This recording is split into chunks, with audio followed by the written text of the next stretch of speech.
ദക്ഷിണേന്ത്യയിൽ ആശങ്കയുയർത്തിയ ഫെൻജൽ ചുഴലിക്കാറ്റ് ഇന്ന് കരതൊടും. തമിഴ്നാടിനും പുതുച്ചേരിക്കും അതീവ ജാഗ്രതാ നിർദ്ദേശം നൽകിയിട്ടുണ്ട്. ചെന്നൈ വിമാനത്താവളം താൽക്കാലികമായി അടച്ചു. കനത്ത മഴയെ തുടർന്ന് ചെന്നൈയിൽ പലയിടത്തും വെള്ളക്കെട്ടാണ്. 8 ജില്ലകളിൽ റെഡ് അലർട്ട് പ്രഖ്യാപിച്ചിട്ടുണ്ട്. ഫെൻജൽ ചുഴലിക്കാറ്റിന്റെ പശ്ചാത്തലത്തിൽ കേരളത്തിലും കനത്ത മഴയ്ക്ക് സാധ്യതയുണ്ട്.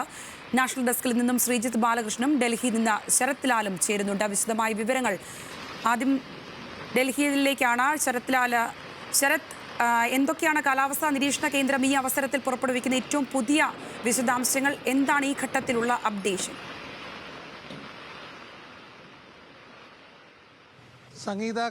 കേന്ദ്ര കാലാവസ്ഥാ കേന്ദ്രം DG ഡയറക്ടർ ജനറൽ മൃത്യുഞ്ജയ മഹാപാത്ര തന്നെ ഈ കാര്യത്തിൽ നമ്മളോട് സംസാരിച്ചിരുന്നു.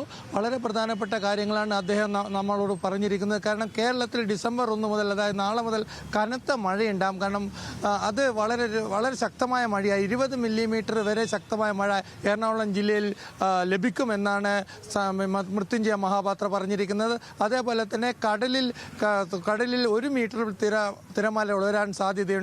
നിലവിൽ ഇപ്പോൾ കടലിലെ ഒരു മത്സ്യത്തൊഴിലാളികൾക്ക് കേരള തീരത്ത് കടലിൽ പോകുന്നതിന് നിരോധനം ഏർപ്പെടുത്തിയില്ല.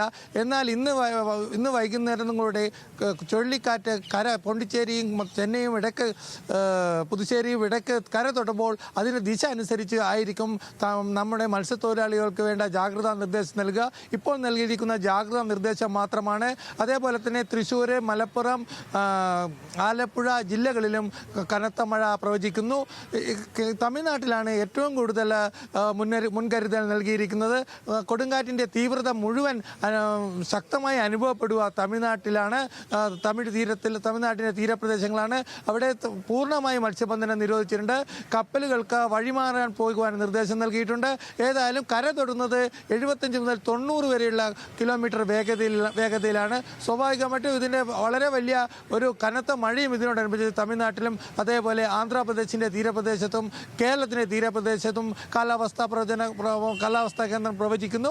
ഈ സാഹചര്യത്തിൽ വളരെ നല്ല മുൻകരുതൽ നിർദ്ദേശങ്ങളാണ്, വളരെ സീരിയസ് ആയ മുൻകരുതൽ നിർദ്ദേശങ്ങളാണ് തമിഴ്നാടും കേരളത്തിൻ്റെ തെക്ക് ഭാഗത്തുള്ള തീരമേഖലക്കും നൽകിയിരിക്കുന്നത്. ലക്ഷദ്വീപിലും വളരെ ശക്തമായ മഴ അനുഭവപ്പെടും. ലക്ഷദ്വീപിലും ഇപ്പോൾ മത്സ്യബന്ധനം തുടരുക. ഇപ്പോൾ ശ്രീജിത്ത് ബാലകൃഷ്ണൻ കൂടെ പോവുകയാണ്. ശ്രീജിത്ത്, ചെന്നൈയിൽ അതിരൂക്ഷമായ സാഹചര്യമാണെന്നാണ് മനസ്സിലാക്കുന്നത്. റെഡ് അലേർട്ട് വിവിധയിടങ്ങളിൽ പ്രഖ്യാപിച്ചിട്ടുണ്ട്. വളരെ ശക്തമായ മഴ, നമ്മളിപ്പോൾ ഏറ്റവും ഒടുവിലായ ദൃശ്യങ്ങളിൽ കണ്ടതുപോലെ തന്നെ അതിശക്തമായ രീതിയിൽ കാലാവസ്ഥ മാറിയിരിക്കുന്ന സാഹചര്യം. ചെന്നൈയിലെ ഏറ്റവും പുതിയ വിവരങ്ങൾ എന്തൊക്കെയാണ്? എപ്പോഴാണ് ഈ കര തൊടുന്നത്? സംഗീത, തീർച്ചയായും ഏതാണ്ട് ഒരു 100 കിലോമീറ്റർ മാത്രമാണ് ഇനി ഫെൻജൽ ചുഴലിക്കാറ്റ് ചെന്നൈ തീരം തൊടാൻ ബാക്കിയുള്ളത്. 120 കിലോമീറ്റർ വേഗതയിലാണ് ചുഴലിക്കാറ്റ് വീശിയടിച്ചുകൊണ്ടിരിക്കുന്നത്. ഏതാണ്ട് കര തൊടുമ്പോൾ 90 കിലോമീറ്റർ വേഗതയിലായിരിക്കുമെന്ന് പറയുന്നുണ്ടെങ്കിൽ പോലും അതീവ ജാഗ്രതാ നിർദ്ദേശമാണ് കൊടുത്തിട്ടുള്ളത്. കാരണം ഈ ചുഴലിക്കാറ്റ് തീരം തൊടുന്നതിന് മുമ്പ് തന്നെ ചെന്നൈ നഗരത്തിലും നഗരത്തോടനുബന്ധിച്ചുള്ള 8 ജില്ലകളിലും അതിതീവ്ര മഴയും അതിശക്തമായ കാറ്റുമാണ്. ദൃശ്യങ്ങളിൽ അത് വളരെ വ്യക്തമാണ്.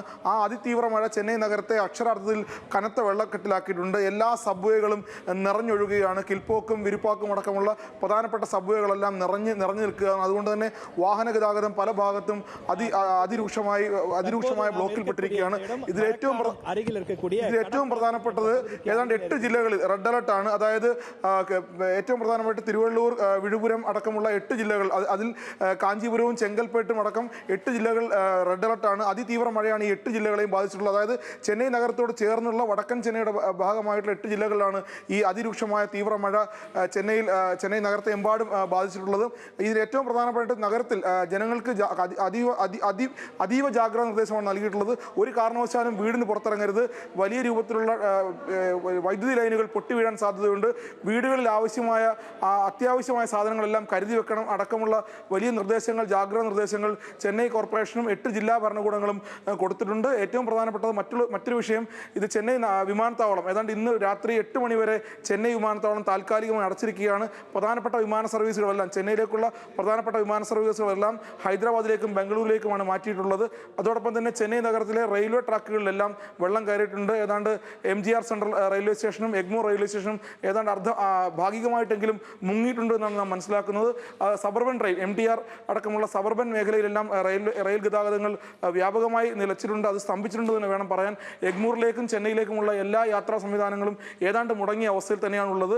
എന്തായാലും ജനങ്ങൾക്ക് വലിയ രൂപത്തിലുള്ള ജാഗ്രതാ നിർദ്ദേശം നൽകിയിട്ടുണ്ട്. ചെന്നൈയുടെ ഒരു പ്രത്യേകത, ചെറിയ മഴ പോലും ചെന്നൈ നഗരത്തെ വളരെ വലിയ രൂപത്തിൽ ബാധിക്കുന്നതാണ്. അതുകൊണ്ട് തന്നെ എല്ലാ സബ്വേകളും മുങ്ങുന്നൊരവസ്ഥ ചെന്നൈ നഗരത്തെ സംബന്ധിച്ചുണ്ട്. നമുക്കറിയാം കഴിഞ്ഞ വർഷക്കാലങ്ങളിൽ ഉണ്ടായ എല്ലാ മഴക്കാലവും ചെന്നൈ നഗരത്തെ രൂക്ഷമായി ബാധിക്കാറുണ്ട്. അതുകൊണ്ട് തന്നെ ഇത്തവണയും ജാഗ്രതാ നിർദ്ദേശം വലിയ രൂപത്തിൽ കൊടുത്തിട്ടുണ്ട്. ആ നഗരത്തിന്റെ ഗതാഗത സംവിധാനങ്ങളെ ആകെ തകർക്കുന്ന രൂപത്തിലാണ് മഴ ഇപ്പോഴും അതിശക്തമായി ചെന്നൈയിൽ പെയ്തുകൊണ്ടിരിക്കുന്നത്. എന്തായാലും ചെന്നൈ തീരം തൊടുമ്പോൾ 90 കിലോമീറ്റർ ആയിരിക്കും ഫെഞ്ചൽ ചുഴലിക്കാറ്റിന്റെ വേഗത എന്ന് പറയുന്നുണ്ട്. അതുകൊണ്ട് തന്നെ വലിയ രൂപത്തിലുള്ള നാശനഷ്ടങ്ങൾ ഉണ്ടാകാൻ സാധ്യതയില്ല. പക്ഷേ ജാഗ്രത ഉണ്ടായിരിക്കണമെന്ന നിർദ്ദേശമാണ് ജില്ലാ ഭരണകൂടവും കോർപ്പറേഷനും ചെന്നൈ കോർപ്പറേഷനും നൽകിയിട്ടുള്ളത്. സംഗീത. ശരി ശ്രീജിത്ത്, എന്താണെങ്കിലും ഇനി കുറച്ച് മണിക്കൂറുകൾ കൂടിയുള്ളൂ ഫെൻജൻ ചുഴലിക്കാറ്റ് കരതൊടാനായിട്ട്. ശ്രീജിത്ത് ബാലകൃഷ്ണനും ഡൽഹിയിൽ നിന്ന് ശരത് ലാലുമാണ് ഏറ്റവും പുതിയ അപ്ഡേഷൻസ് നൽകിയത്.